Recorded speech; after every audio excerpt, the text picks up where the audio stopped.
अस्सलामुअलैकुम जी, कैसे हैं? Welcome into the video concepts.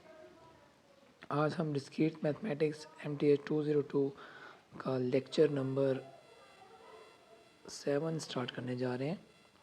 और जैसे कि मैंने पिछले लेक्चर में बताया था, आज हम सेट्स एंड ऑपरेशन जो हैं ऑन सेट, इसके जो नया टॉपिक है, मेन टॉपिक, उसको हम शुरू कर रहे हैं और अब आगे फर्दर इसी को पढ़ेंगे इंशाल्लाह। चलिए जी, हम स्टार्ट करते हैं आज का लेक्चर नंबर 7 से थ्योरी स्टार्ट करेंगे। कुछ चीज़ें आप नोट कर लीजिए। ये जो लेक्चर नंबर 7 है, ये MCQs के हवाले से इम्पोर्टेंट है क्विज़ेस में। इसके अलावा आपका कंसेप्ट जो है वो सेट्स के हवाले से इसमें जो है ना क्लियर हो जाएगा, बेस आपकी बनेगी। और फर्दर ये है कि इंशाल्लाह ये आगे आपको बहुत काम आएगा। और क्योंकि कंप्यूटर साइंस के जितने भी स्टूडेंट्स हैं, आगे जा के इसकी अफादियत जो है उसका अंदाज़ा मेरे समेत काफ़ी जो स्टूडेंट्स हैं उनको हुआ है और होता भी रहेगा। तो सबसे पहले है जी डेफिनेशन सेट की। Well defined collection of distinct objects, ये एक मेन पॉइंट है, इसको आप देख लीजिए। इस कॉल्ड अ सेट। तो सेट की ये खासियत है कि इसके अंदर जितने भी इसके मेंबर्स होंगे वो आइडेंटिकल होंगे, एक दूसरे से डिफरेंट होंगे, ठीक है। और कुछ मेन पॉइंट से आगे आप देख लें, मैंने हाईलाइट्स किए हुए हैं MCQs के लिए, आपके लिए आसानी होगी। अगर आप चाहते हैं कि आपको ये जो हैंड आउट्स है वो मिल जाए तो मुझे बताइएगा, मेरे पास पढ़े, मैं आपके साथ ज़रूर शेयर करूँगा, ठीक है जी। वन इससे गो थ्रू हो जाते हैं। हमने एलिमेंट्री में भी पढ़ा है इसको और सेकेंडरी में भी हमने सेट्स के बारे में पढ़ा है। सबसे पहले है the objects are called the elements और मेंबर्स ऑफ द सेट। जो ऑब्जेक्ट्स होते हैं जो सेट के अंदर होते हैं उसे हम मेंबर्स या एलिमेंट्स ऑफ सेट कहते हैं। दूसरा है जी sets are denoted by capital letter. बिल्कुल, सेट्स को हम कैपिटल लेटर से डिनोट करते हैं। नेक्स्ट है जी the element of a set are represented by lower case, और इसके अंदर जो उसके मेंबर्स होते हैं उनको हम स्मॉल या लोअर केस लेटर से जो है ना शो करते हैं या डिनोट करते हैं। उसके बाद है an object x is a member of a set ए। तो अगर एक ऑब्जेक्ट है एक्स, वो एक सेट ए का मेंबर है, तो उसे हम यूँ लिखेंगे, X is belongs to A, ठीक है जी। एक्स बिलोंग्स टू ए ये, और एक्स इज़ इन ए, और X is an element of A. ये इसके काफ़ी तरीके हैं पढ़ने के। और अगर वो नहीं है एक्स उसका मेंबर, तो हम उसे ऐसे लिखेंगे, X does not belong to A, ठीक है जी। और सेट्स को लिखने का जी तरीका क्या है? सेट्स को लिखने का तरीका है, जो करली ब्रेसेस होते हैं ना उसके अंदर हम जो है ना सेट्स को लिखते हैं। ये करली ब्रेसेस हैं और अंदर ये मेंबर आ गया, कॉमा सेपरेटेड होते हैं, और ये मेंबर आ गया कॉमा सेपरेटेड, और ये मेंबर आ गया, ठीक है जी। और करली ब्रेसेस क्लोज, और इसे हम कहते हैं टेबुलर फॉर्म, ये याद रखिएगा। नेक्स्ट आगे जी डिस्क्रिप्टिव फॉर्म। डिस्क्रिप्टिव फॉर्म में क्या होता है जी? डिस्क्रिप्टिव फॉर्म में यहाँ पे ये हम जो एलिमेंट्स हैं में लिखते हैं, देख रहे हैं ना, a set of first 5 natural numbers, इसी तरह a set of positive even integer less और equal to 50, a set of positive odd integers. तो ये हम इसको जो है वर्ड्स हैं सेंटेंस में डिस्क्राइब करते हैं, इसलिए इन्हें डिस्क्रिप्टिव फॉर्म कहते हैं। नेक्स्ट है जी इसकी फॉर्म सेट बिल्डर फॉर्म। हम किसी भी सेट की जो खसूसियात होती है ना, जो उसकी कॉमन खसूसियात होती हैं, उस सेट की जो खासियत होती है उसको सिंबॉलिक फॉर्म में लिखते हैं। और वो ऐसी खसूसियत होती है जो उस सेट के तमाम एलिमेंट्स जो हैं वो उनमें मौजूद होती है, वो उसे शेयर करते हैं। ये दो पार्ट हो गए। एक हमने जो करेक्टरिस्टिक्स हैं उसको सिंबॉलिक फॉर्म में लिखना है सेट की, और देन उसके बाद जो उसके एलिमेंट्स हैं हमने उनका जो है सिंबॉलिक फॉर्म में बताना होता है कि वो उसके अंदर कितने हैं। तो यहाँ पे देखें, ये कह रहा है कि X is belongs to natural numbers, and natural numbers के लिए होता है। और यहाँ पे बता भी रहा है, पहले इसकी टाइप होगी, पहला पार्ट हो गया। और उसके बाद कह रहे हैं and X is less than equal to 5, यानी ये सेट है ना, नेचुरल नंबर 1 से स्टार्ट होते हैं, 1 2 3 4 and 5 less than equal to 5, ये ठीक है जी। ये सेट है, इस सेट की बात हो रही है यहाँ पे।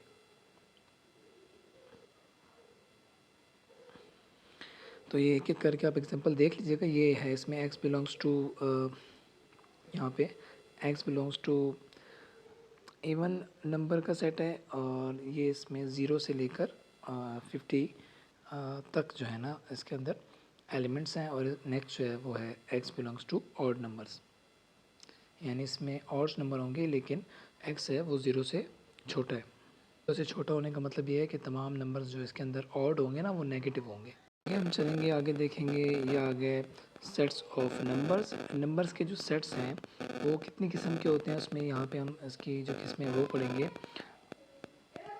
साथ साथ इनकी खसूसियत भी देखेंगे। कि आसानी के लिए मैंने मार्क किया हुआ, इनको आप देख लेंगे इसको इसी हैंड आउट्स में। सबसे पहले है नेचुरल नंबर्स, 1 से स्टार्ट होते हैं, 1 मार्क है। उसके बाद है होल नंबर्स, और होल नंबर 0 से स्टार्ट होते हैं। थर्ड नंबर पे आगे इंटीजर्स। इंटीजर्स में ऐसा है कि 0 भी होगा और प्लस भी होंगे नंबर्स, और नेगेटिव वाले भी होंगे, ठीक है। ये चीज़ है इंटीजर्स में। इंटीजर्स को जो है ना हम वो z से जो है ना डिनोट करते हैं। इसी तरह नेचुरल को n से करते हैं, होल नंबर्स को w से, और इंटीजर्स को z से करते हैं। i से क्यों नहीं करते, ये इसने बताया यहाँ पे नीचे कि z stand for the first letter of German word of integer, ज़ैलिन, ठीक है। उसके बाद है जी even numbers. Set of even numbers को ई से डिनोट करते हैं, और इसमें सारे जो पॉजिटिव और नेगेटिव जितने भी इवन नंबर्स होते हैं वो होते हैं। उसके बाद है ऑड नंबर्स, इसमें सारे ऑड नंबर्स होते हैं, प्लस नेगेटिव दोनों होते हैं। नेक्स्ट है हमारे पास जी यहाँ पे प्राइम नंबर्स। प्राइम नंबर्स का भी आपको पता होना चाहिए कि जिस पे उसके अलावा किसी और जो नंबर है उसका टेबल ना जाए पूरा पूरा। जैसे यहाँ पे 11 है ना, तो 11 को हम 11 से डिवाइड कर सकते हैं। अच्छा नेक्स्ट है जी इसके बाद रैशनल नंबर्स। रैशनल नंबर्स क्या होते हैं जी, खसूसियत हम पढ़ लेते हैं कि x and x is equal to p by Q. p by Q की शेप में ये होंगे, जहाँ पे p बाई क्यू जो हैं वो बिलोंग करते हैं इंटीजर्स, ठीक है। और इसमें जो अहम बात है वो ये है, एट द एंड ये दी हुई है कि q is will not be equal to 0, यानी ये शेप है ना, तो p को हम लेट कर लेते हैं 4। तो q कोई भी नंबर हो सकता है लेकिन 0 नहीं होगा, क्योंकि division bye 0 is not allowed in mathematics. उसके बाद नेक्स्ट है जी इर्रेशनल नंबर। इर्रेशनल नंबर अब कौन से होते हैं, इर्रेशनल नंबर वो होते हैं जिन्हें जो रेशनल सेट में नहीं आते, वो इर्रेशनल नंबर होते हैं। तो ये हैं जी √2, √3, 3 पाई, तो ये इसकी एग्जांपल्स हैं, देख लीजिएगा, MCQs में आ सकते हैं ये। तो नेक्स्ट है जी रियल नंबर्स। रियल नंबर्स क्या होते हैं जी, इन दोनों का, ये रैशनल और इर्रेशनल, इन दोनों का यूनियन लें तो हमारे पास रियल नंबर आते हैं। एक चीज़ यहाँ मैं मिस कर गया ऊपर, जो इनकी ये है ना हर नंबर को किस कैपिटल लेटर से डिनोट करते हैं, ये आपने देख लेना है, ठीक है। इसी तरह जो आर है, और रियल नंबर होंगे, और रियल नंबर जो हैं वो इक्वल होते हैं क्यू, यानी रैशनल नंबर, और यूनियन है क्यू बार इर्रेशनल नंबर। तो रियल नंबर्स ऐसे नंबर हैं जिन्हें हम ज़िंदगी में इस्तेमाल करते हैं, मैथमेटिक्स में यूज़ करते हैं। तो इसके अंदर सारे नंबर तकरीबन आ जाते हैं। नेक्स्ट हमारे पास है कॉम्प्लेक्स नंबर। इसकी भी देख लेते हैं जो इसकी कैरेक्टरिस्टिक्स हैं। यहाँ पे कह रहा है कि z, यहाँ पे कह रहा है कि z and z equal to x plus I, where x and y जो है is belongs to r। Number है ना z is equal to x plus I iota y, तो यहाँ पे z हम इसको लेट कर सकते हैं 4 प्लस 2 आयोटा, ठीक है जी। तो ये x और y है, यानी ये जो 4 और 2 हैं ये रियल नंबर्स हैं ना, ये रियल नंबर्स हैं। और ये आयोटा जो है यहाँ पे ये इज़ इक्वल टू √-2 यहाँ पे, ठीक है। तो आयोटा का जो इसके अंदर इंक्लूजन है ना, इन्वॉल्विंग है, इस वजह से इसे हम कॉम्प्लेक्स नंबर कहते हैं। सेट ऑफ कॉम्प्लेक्स नंबर, उसको सी से जो है ना डिनोट करते हैं हम। जी आगे चलेंगे हम सबसेट्स की तरफ कि सबसेट क्या होता है, इसको समझेंगे। तो जी ये यहाँ पे कह रहा है कि दो सेट हैं ए और बी। मैं इस तरह साबित करा देता हूँ आपको। ये है ए और ये है बी, ठीक है। तो कहता है कि एक सेट ए में आप लेट कर लें इसको 1 और बी में आप कर लें 1 2। तो ए जो है वो सबसेट कहलाएगा बी का if and only if any element of A, यानी ए का हर एलिमेंट जो है वो बी में मौजूद हो। यानी ए का यहाँ पे एलिमेंट एक ही एलिमेंट है ना, तो वो बी में मौजूद है, तो इसलिए हम कहेंगे कि ये ए जो है वो बी का सबसेट है। और इसे हम ऐसे डिनोट करते हैं, A is subset of B if and only if X belongs to A then X belongs to B, यानी एक्स बिलोंग्स टू ए में जो है वो बी में भी हो। मज़ीद इसके यहाँ पे पॉइंट्स हैं वो देख लें। When A is subset of B then B is called superset of A, तो बी जो है वो ए का सुपरसेट होगा और ए बी का सबसेट होगा। When A is not subset of B then there exist at least one X belongs to A जो कि बी में ना हो, ठीक है। ये देखिए ना यहाँ पे भी जो मैंने बनाया था ये, और बी में है 1 और 2। अगर यहाँ पे मिसाल के तौर पे ये ए बी सेट ना सबसेट है ना बी का, अगर यहाँ पे आ जाता है, मैं डाल देता हूँ 3, तो ये इसकी बात हो रही है कि अगर एक भी ऐसा मेंबर आ जाए जो बी में ना हो तो फिर हम कहेंगे कि A is not the subset of B. Okay, हाँ जी ये इम्पोर्टेंट है। Every set is a subset of itself. हर सेट अपने सेट का अपने आप का सबसेट होता है। अच्छा एग्जांपल्स मैं आपको वैसे करवा चुका हूँ हल्की फुल्की, नीचे आप इसको आप ख़ुद देख लीजिएगा, तो आपकी लर्निंग के लिए और कंसेप्ट के लिए बेहतरीन है। अगर कोई चीज़ समझ नहीं आती तो आप मुझे बता दीजिएगा। यहाँ पे आपको इन्होंने यहाँ पे 4 सेट दिए हुए हैं और इन 4 के मुतल्लिक जो स्टेटमेंट्स हैं वो नीचे लिखी हुई है, उनकी डिटेल भी लिखी हुई है, आप सबको समझ आ जाएगी ईज़िली। मुश्किल नहीं है, आसान है बहुत ही, आप कर भी चुके हैं पहले, जब से हम 8th क्लास में गए, 9th 10th में करते आ रहे हैं। अच्छा जी ये देख लीजिए आप इस एग्जांपल को, इसमें एक कॉमन चीज़ है वो समझाने की कोशिश कर रहे हैं कि द सेट ऑफ इंटीजर्स जी, यानी जी सेट ऑफ इंटीजर्स होता है ना, तो वो कह रहा है कि ये सबसेट होता है रैशनल नंबर का। रैशनल नंबर को क्यू से डिनोट करते हैं। रैशनल नंबर को हम ऐसे लिखते हैं ना पी बाई क्यू, और इंटीजर्स जो होते हैं वो सिंपली हम लिखते हैं 1 2 3 4। तो ये सबसेट कैसे हुआ, वो ऐसे हुआ, वो ये समझाना चाह रहे हैं कि हम हर जो इंटीजर होता है जैसे 2 है, उसको हम 2/1 भी लिख सकते हैं ना। ये जैसे कह रहा है कि n को हम n/1 भी लिख सकते हैं, तो इसलिए हम कहेंगे कि जो इंटीजर्स है वो सबसेट होता है रैशनल नंबर का। ऊपर जो हम पढ़ के आ रहे हैं ना सबसेट, उसकी मैं यहाँ पे वो सेट बना देता हूँ ताकि हम प्रॉपर जो सबसेट है उसकी डेफिनेशन को समझ सकें। हम ऊपर पढ़ के आ रहे हैं कि जैसे ए सेट है ना, ए मिसाल के तौर पे मैं इसको लिखता हूँ 1 और बी को मैं लिखता हूँ यहाँ पे 1,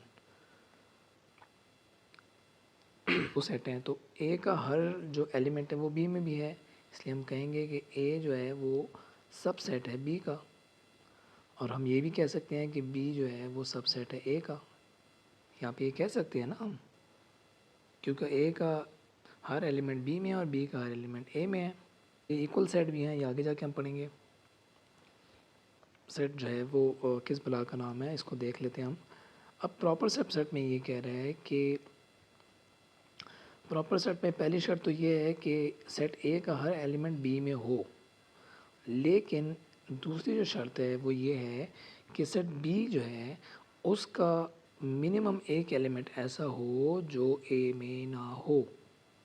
अब जो है हम कहेंगे कि जो ए है वो प्रॉपर सेट है बी का, ठीक है।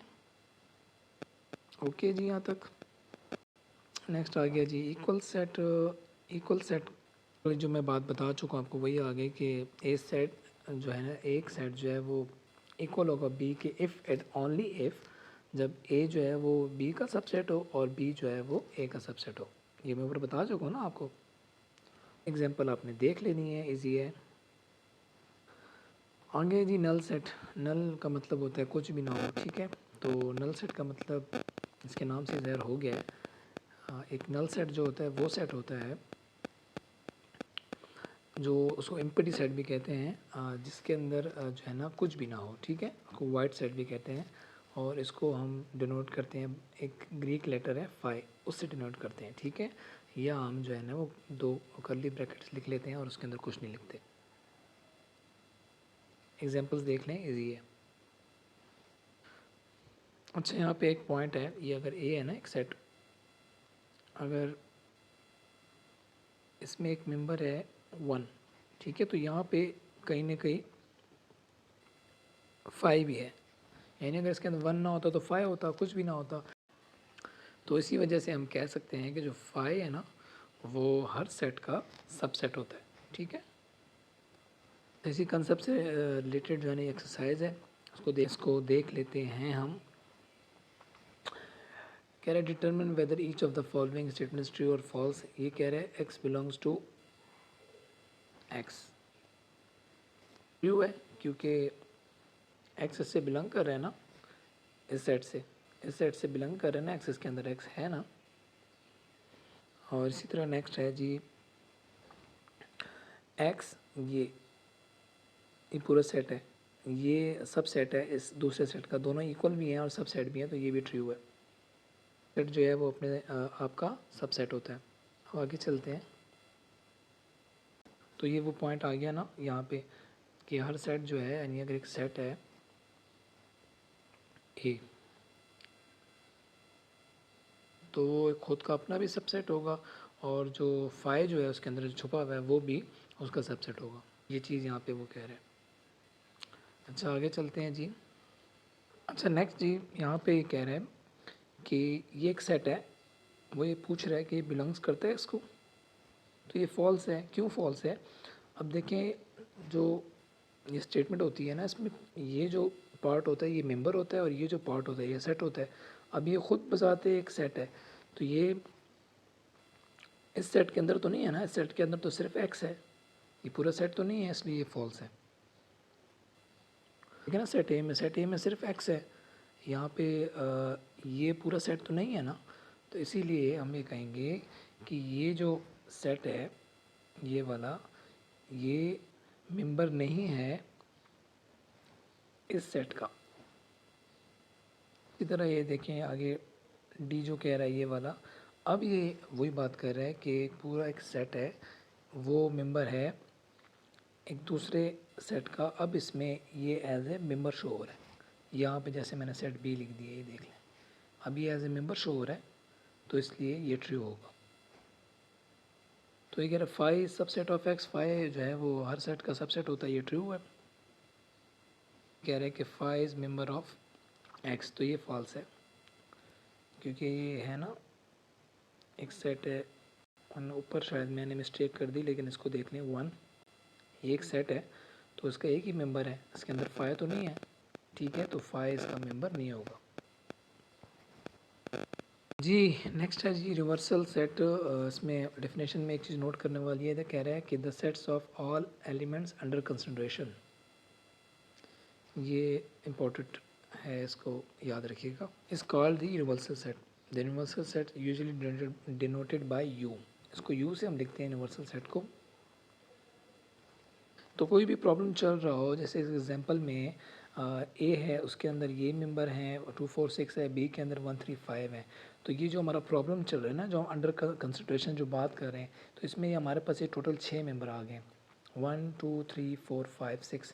तो ये तमाम मेंबर जिस सेट में होंगे ना, तो उसे हम यूनिवर्सल सेट कहेंगे, ठीक है। अंडर कंसिडरेशन का मतलब है कि उस जो प्रॉब्लम है या जो क्वेश्चन है उससे रेलिवेंट जो मेंबर्स हैं उनकी बात हो रही है। आगे चलते हैं जी। आगे ये Venn diagram. Venn diagram actually जो है वो ग्राफिकल रिप्रेजेंटेशन है सेट्स की बाय रीजन, हम उसको प्लेन में लिखते हैं और उसमें जो अहम चीज़ है वो देख लें। इसमें है कि the universal set is represented by the interior of a rectangular. जो भी यूनिवर्सल सेट होगा ना उसे हम रेक्टेंगुलर शेप के इंटीरियर में लिखेंगे, क्योंकि यूनिवर्सल सेट के अंदर सारे मेंबर्स आ जाते हैं ना, तो यूनिवर्सल सेट को रेक्टेंगल में लिखेंगे। और उसके बाद जो बाकी जितने सेट्स हैं उनको हम डिस्क जो है ना उस रेक्टेंगल के ऊपर जो डिस्क पड़ी है यानी सर्कल के तौर पे हम रखेंगे। ये एक डिस्क पड़ी हुई है, ये दूसरी डिस्क पड़ी हुई है, ये तीसरी डिस्क पड़ी हुई है, ये ए सेट है, ये बी सेट है, ये सी सेट है। इसको हम आगे डिटेल में पढ़ेंगे। और एक सेट है वो यूँ है, ठीक है, डी है। तो ये हम आगे पढ़ेंगे कि इसकी डिटेल क्या है वेन डायग्राम की। वाली बात है वो ये है कि जो यूनिवर्सल सेट है वो रेक्टेंगल में लिखेंगे और जो दूसरे जो अंदर जो उसके सेट होंगे अदर सेट जो हैं वो उनको ये सर्कल शेप में लिखेंगे, ठीक है। आगे चलते हैं जी। आगे फाइनाइट एंड इनफाइनाइट सेट्स, जिनके अंदर मौजूद जितने भी मेंबर्स हैं हम उन्हें काउंट कर सकें, ठीक है, वो फाइनाइट होते हैं। और जो इनफाइनाइट होते हैं ना वो फाइनाइट नहीं होते, यानी उन्हें हम काउंट नहीं कर सकते, वो लामहदूद होते हैं। सही है, महदूद सेट और लामहदूद सेट ही वो है। जो इसमें एक पॉइंट है वो आगे आपके काम आएगा। ये पॉइंट है, इसको मैंने वैसे हाईलाइट नहीं किया, मुझसे रह गया, देख लें इसको कि फाइनाइट सेट जो होगा ना उसमें जो उसके जो मेंबर्स होंगे, मैं मिसाल करता हूँ एक आपको। यहाँ पे एक वेरिएबल मैं डिफाइन करता हूँ कि जी एक सेट है उसमें एम मेंबर्स हैं। तो एम जो है हमेशा वो नॉन नेगेटिव इंटीजर होगा। नॉन नेगेटिव का मतलब ये है ना कि पॉजिटिव में होगा, यानी 4 मिसाल के तौर पे 6, 100, ये नॉन नेगेटिव इंटीजर है। यानी जब हम काउंट करते हैं ना कोई चीज़ तो हमारे पास जो नंबर आते हैं वो नॉन नेगेटिव इंटीजर्स होते हैं। तो काम की बात है कि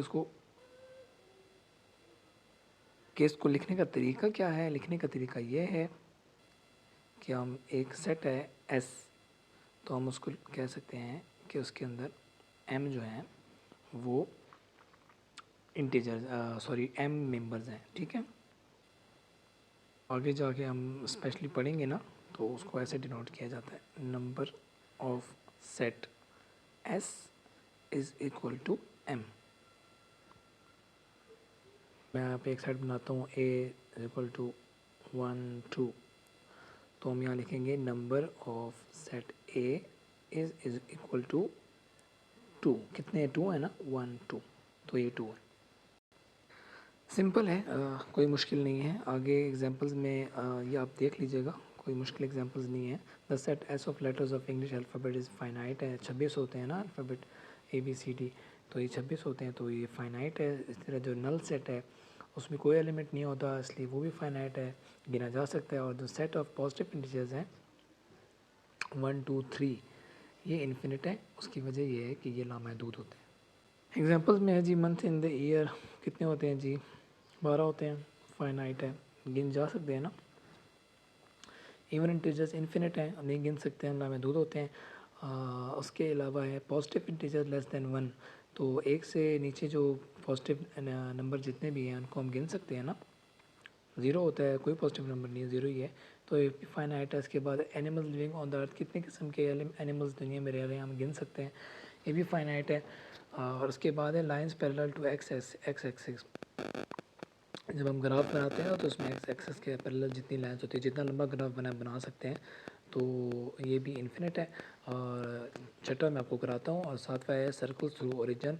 ओरिजिन के थ्रू कितने सर्कल्स होते हैं, ओरिजिन के थ्रू जो है ना बहुत सारे लामहदूद सर्कल्स बन सकते हैं, तो ये भी इन्फिनिट है, ठीक है जी। अच्छा, ये जो मैं कह रहा था कराता हूँ, एक्स बिलोंग्स टू आर, यानी एक्स रियल नंबर है और आगे एक इक्वेशन दी हुई है। तो यहाँ पे अगर हम लेट करें, यहाँ पे हम लेट करते हैं कि x जो है वो 1 है, ठीक है। एक मिनट, ये आ गया जी, लेट x इज़ 1। ओके जी, ये हमने लेट कर लिया। अब हम इस इक्वेशन में x की वैल्यू डाल देंगे। जी 1/100, उसके बाद plus 29 multiply by 1/50 minus 1 is equal to 0। यानी इसको हम सॉल्व कर सकते हैं ना, तो मैं तो हो गया, हमारी रेंज में है, हम कर सकते हैं, तो ये भी फाइनाइट होगा। ओके जी, नहीं जी, at the end membership table आ गया हमारे पास। ये हमारा आखिरी टॉपिक होगा आज के लेक्चर का। ऐसा है जी, ट्रुथ टेबल की तरह ही है। इसमें ये कह रहा है कि टेबल है जो membership of elements in sets जो है उसको डिस्प्ले करता है, उसे मेंबरशिप टेबल कहते हैं। और किसी भी एलिमेंट जो उस सेट में है उसकी मौजूदगी को हम 1 से बताते हैं, और अगर उसकी गैर मौजूदगी है उस सेट में उस मेंबर की एलिमेंट की, तो उसको हम 0 से बताते हैं। ठीक है, अब यहाँ पे ये जो टेबल है ये आप कंफ्यूज हो रहे होंगे, मैं आपको करवा देता हूँ।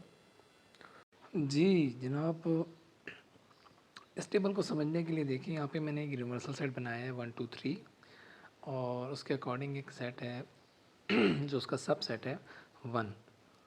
तो सॉरी ए, सेट ए है जिसमें एलिमेंट 1 है, जो यूनिवर्सल सेट में भी है। तो ए कम्प्लीमेंट जो है ना वो आपको पता है कि वो इक्वल होता है यूनिवर्सल सेट माइनस जो वो सेट होता है उसका ए कम्प्लीमेंट। अगर उसका कम्प्लीमेंट लेना है तो हमने उस सेट को यूनिवर्सल सेट में से माइनस करना होता है। ये यहाँ पे माइनस हो गया। अब जब यूनिवर्सल सेट में 1 2 3 है और ए में 1 है, तो 1 इस 1 से कट जाएगा, तो पीछे जो सेट बचेगा वो 2 3 है ना, तो वो ए कम्प्लीमेंट होगा। अब जो मुद्दे की बात है वो ये है कि यहाँ पे, तो यहाँ पे वो यही बता रहा है कि अगर एक दो सेट है ना, एक ए है और दूसरा ए कम्प्लीमेंट है, तो ये उसका ट्रुथ टेबल बना हुआ है कि अगर ए में एक चीज़ होगी तो वो बी में नहीं होगी। अगर ए में ट्रू होगा, इसको हम यूँ भी लिख सकते हैं ना, ए में ट्रू होगा तो बी में वो फॉल्स होगा। इसी तरह अगर ए में वो फॉल्स होगा तो बी में वो ट्रू होगा। तो ये निगेशन इन्वर्जन वाला जो कंसेप्ट है ये वही है। ठीक है, हमने पढ़ा है ना ऊपर, नॉट गेट, इन्वर्जन, निगेशन, तो ये सारे वही कंसेप्ट है। सिंपल सा है, कोई मुश्किल नहीं है।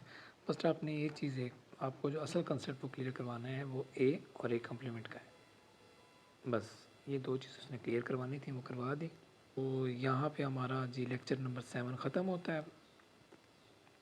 और थैंक यू वेरी मच आपके टाइम का, कि आपने जो है वो मेरे इस लेक्चर को देखा और समझा। मैं उम्मीद करता हूँ कि आगे भी मैं आपको अच्छे से कंसेप्ट क्लियर करवाऊँगा।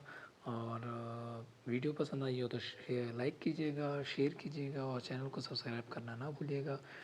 जो मेरा मकसद है अल्लाह ताला हमें उसमें कामयाब करे, और अल्लाह हम सबका हामी और नासिर हो।